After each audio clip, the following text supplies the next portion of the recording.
Agenda kegiatan calon Bupati, Wakil Bupati Ngawi Oni Antok yang juga merupakan calon incumbent Bupati Wakil Bupati Ngawi periode tahun 2024 sampai tahun 2029 mengunjungi Pasar Ngrambe. Dalam kegiatan bertajuk Sobo Pasar tersebut Oni Antok bersama ibu dan juga relawan berkesempatan turun langsung menyapa pedagang pasar tradisional di Kecamatan Ngrambe. Tampak dalam giat Sobo Pasar tersebut sesekali Oni Antok juga membeli dagangan yang ada untuk kebutuhan sehari-hari.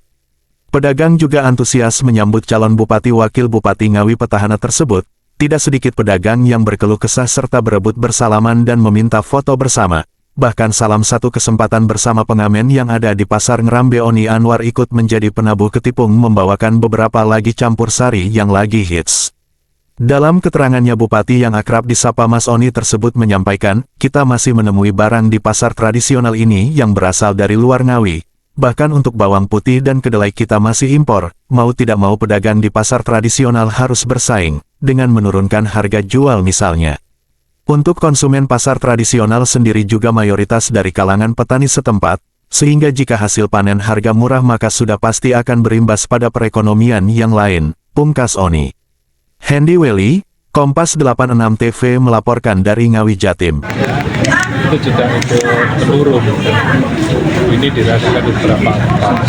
Memang ada, kita lebih kepada inflasi yang terukur ya daripada inflasi, karena dampak sistemiknya akan panjang. Nah, ini kita berusaha bagaimana optimalisasi terkait pedagang dan lain sebagainya lewat beberapa inisiatif fiskal maupun moneter kita itu jalankan.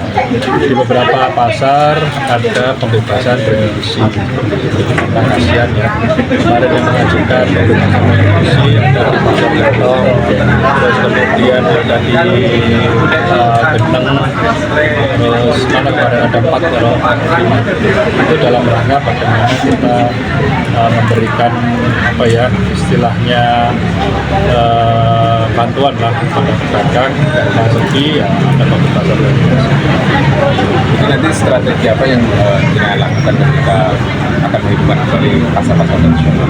Iya, tentu apa yang kemudian membuat harga-harga itu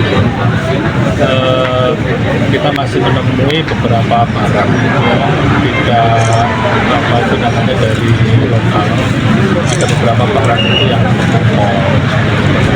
Ini kemudian mau nggak mau petani-petani kita harus bersaing. Seperti bawang putih kita masih impor, kedelai kita masih impor 50%. Terus beberapa komoditi lain itu juga masih impor. Itu yang kemudian turun. Bahkan yang lain-lain juga mau nggak mau kalau untuk bersaing dia penurunan harga. Ini kemudian keuntungan dari petani kita juga konsumen dengan harga murah itu kan sebenarnya senang. Tapi karena konsumen itu sendiri juga di Kabupaten Ngawi 70%-nya juga petani.